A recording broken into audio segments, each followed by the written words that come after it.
Guys, welcome to my channel. आज हम लोग शुरू करने जा रहे हैं इसका प्रकाश का लेक्चर थर्ड।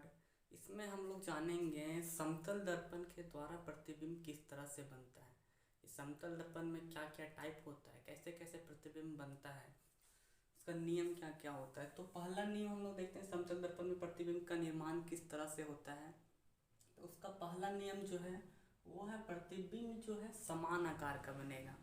मतलब जो बिंब है, अगर बिंब मान लीजिए इतना बड़ा है, कोई भी है 5 सेंटीमीटर, 6 सेंटीमीटर या 10 सेंटीमीटर, कितना भी बड़ा हो, तो वो प्रतिबिंब दर्पण के अंदर उतना ही बड़ा बनेगा।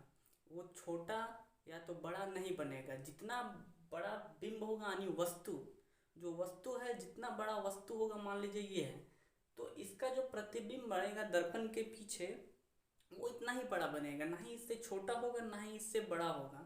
तो ये है पहला नियम कि प्रतिबिंब हमेशा समान आकार का बनेगा दर्पण के पीछे।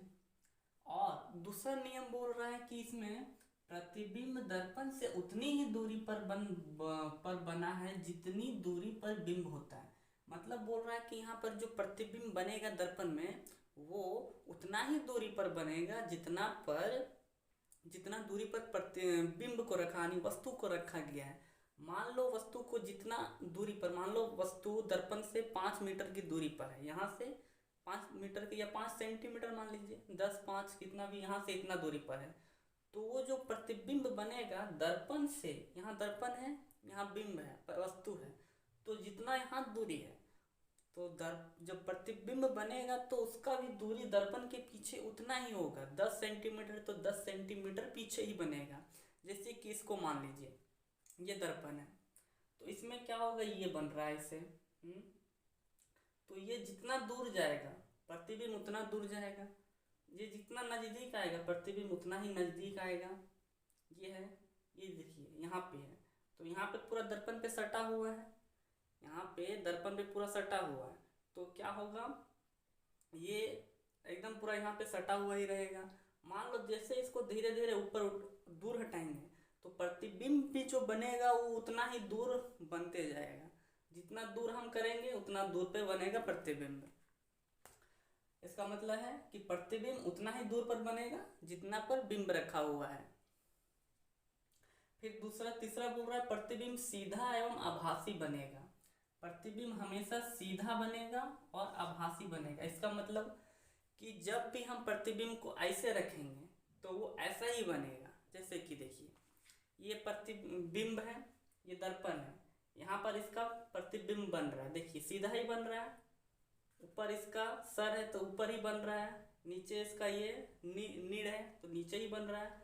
तो हमेशा समतल दर्पण में प्रतिबिंब हमेशा सीधा बनेगा, हमेशा प्रतिबिंब सीधा बनेगा और आभासी बनेगा। तो आभासी का मतलब होता है दर्पण के पीछे, और वास्तविक का मतलब होता है दर्पण के सामने। मतलब यहाँ दर्पण है तो दर्पण के जब सामने बनेगा, किसी पर्दा पर बनेगा।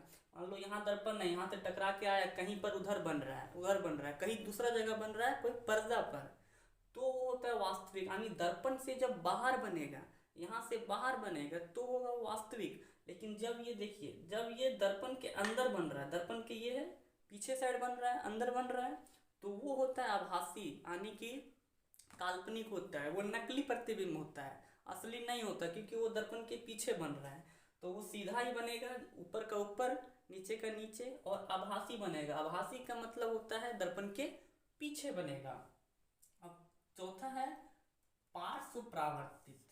पार्श्व परावर्तित का मतलब क्या होता है यह समझ लीजिए। पार्श्व परावर्तित दर्पण में देखे होंगे, जब भी दर्पण के सामने हम लोग खड़े होते हैं तो उस समय क्या होता है, जो हमारा दायां हाथ है वो बायां नजर आता है, जो बायां हाथ है वो बायां नजर आता है। मतलब जो दायां है वो बायां हो जाता है, बायां साइड का दायां हो जाता है। जो उलट पुलट जाता है, साइज बदल जाता है, मतलब साइज नहीं, दिशा बदल जाता है, लेफ्ट का राइट हो जाता है, लेफ्ट का और राइट का लेफ्ट हो जाता है। तो उस स्थिति में उस परावर्तन को कहते हैं पार्श्व परावर्तन। जब ये है, मान लो कोई आप खड़े हैं, आपका पॉकेट इस साइड है अब दर्पण में जब आप देखेंगे तो आपका पॉकेट इस साइड नजर आएगा, तो वही होता है पार्श्व परावर्तन। जैसे कि ये एक लेटर है, तो लेटर क्या ये सीधा है, तो जब दर्पण के अंदर वो बनेगा तो इसका ये वाला इधर हो जाएगा, इधर हो गया है, तो वो राइट का लेफ्ट हो जा रहा है, तो इसी को क्या कहते हैं, पार्श्व परावर्तन कहते हैं। अगर ये आपको ये लेक्चर समझ में आया हो, अच्छा लगा हो, तो प्लीज़ इसे लाइक करें, शेयर करें और सब्सक्राइब करें। और इसका जो अगला लेक्चर होगा वो नेक्स्ट डे होगा। धन्यवाद।